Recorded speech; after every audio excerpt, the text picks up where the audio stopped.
What's up, guys? So, I just got done watching episode 4 of Akame Got Kill, and here's what happened. We start off following this guy who looks like a mix of the Joker and a really buff rabbit as he just kind of roams around the city killing people and chopping off their heads while laughing maniacally, which if you're gonna chop off somebody's head, you know, I guess. Then we move back over to the night raid where Tatsumi and Bullet are training shirtless, because bonding, when Akame comes out in an apron and tells Tatsumi to help make breakfast. All of the assassins get to eating except for this girl named Shiel and mine because they were late, so Akame eats their food, as she rightfully should. Soon after, we discover that they have a new target, which is the Jokerlope guy. See, turns out he's been killing people for a while and he has one of those Imperial arms that everybody keeps on talking about. Finally, some backstory. So Tatsumi finally asks about these things and the leader of the night raid goes into explanation. It turns out a while back there was a big civil war and the Emperor back then wanted to be remembered. So what he did is he got the best and brightest in pretty much all fields in the world and got them together and made 48 weapons that had apparently superpowers, I guess? Like Bullet's armor, the one that just kind of comes out of nowhere and looks like Guyver stuff,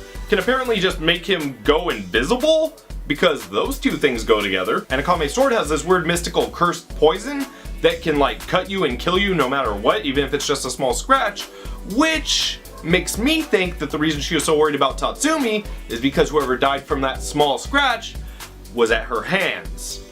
But who knows? Anyways, everybody in the night raid seems to have one of these things. Like I said, there's 48 of them, and this Jackalope Joker looking dude has one too. So they gotta go kill him. They all head out and search the city for him, but of course Tatsumi's the one to find him. So those two throw down for a little while, and then you find out that the Imperial arm that the guy had is actually his eye. It works kinda like a Sharingan mixed with the Zero system from Gundam Wing. It kinda lets you see the future and judge what your opponent's gonna do. And it can also trick your mind into believing things are in front of you that aren't really there and see into your past. It's a mindfuck. It's a mindfuck device. That's what it does. It mindfucks you. It's a device. It's a mindfuck device. So when Tatsumi finds him, he doesn't find him. He finds Sayo, the girl who had died in the first episode, his friend in the forest. He went into the place and she was dead and they killed the blonde. Yeah, he finds the dead girl. He finds her. He freaks out, runs up and hugs her, and the dude's like, ha ha ha, I'm not really her.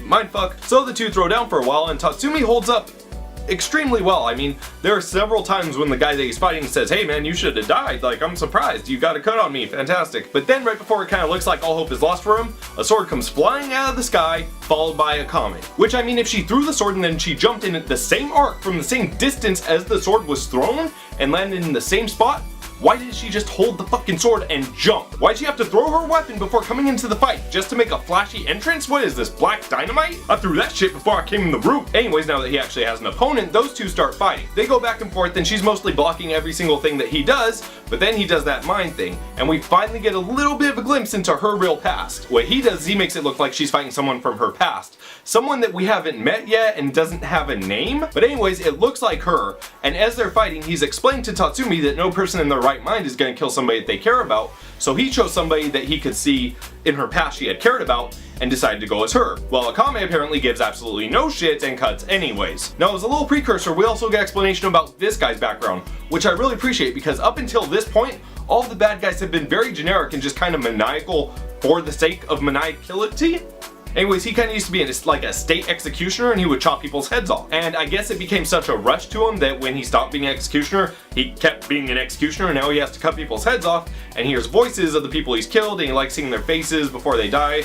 Something like that. Anyways, as Akame's face never really changes, I think it starts to kind of drive him mad, and he starts getting a little bit sloppier. So, as they're fighting, he's messing up more and more, and she's breaking his armor, and he can't tell what she's gonna do. Oh, look, he got cut. So as he's dying from the cut, he's like, oh, can't you hear them too?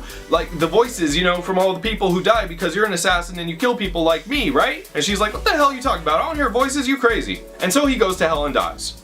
Which, I mean, I don't think I'm exaggerating, I'm pretty sure that's exactly what happened. Anyways, after the fight, Tatsumi gets a little bit more respect because he held on for so long, and he starts to learn a little bit more about Akame because as they were fighting, the guy was kind of explaining what he was showing her. And also, while I'm talking about this, I probably shouldn't gloss over all of the Imperial arms because they're probably going to come into play soon. So I'll do a quick rundown of the ones I remember. Like I said, Bullet's Guyver armor can make him go invisible. Akame's sword has like a cursed lethal deadly cut. Mine's gun, as explained previously, gets more powerful when she's in danger, and it also has blades on the front that I, for some reason, didn't notice until this episode. And then Shiel, this girl with glasses who hasn't really been explained but has been in the background of pretty much every episode, she has two scissors that can cut through anything, which is totally not like any other anime with the word kill in it.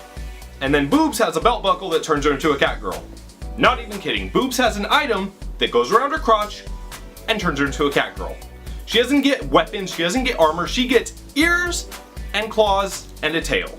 Which I guess the claws could be a weapon, but Anyways, as far as episodes go, this is probably the best one since episode 1. It offered us some character development, some backstory, and most importantly for me, an antagonist that's just not maniacal for no apparent reason. There's a reason.